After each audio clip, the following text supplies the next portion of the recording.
খেলা হয়ে গেছে, এটা সম্পর্কে আজকের খেলা সম্পর্কে তুমি যদি একটু বলতেন।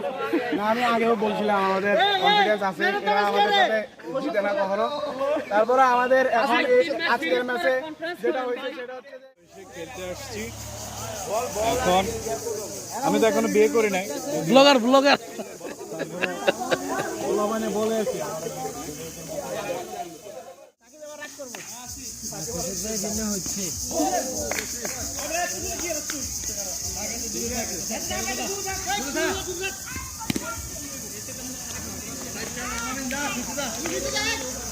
খেলা হয়ে গেছে, এটা সম্পর্কে আজকের খেলা সম্পর্কে তুমি যদি একটু বলতেন। না, আমি আগেও বলছিলাম আমাদের কনফিডেন্স আছে, এরা আমাদের সাথে জিতে না কখনো। তারপরে আমাদের এখন আজকের ম্যাচে যেটা হয়েছে সেটা হচ্ছে যে এরা জিততে পারবে না।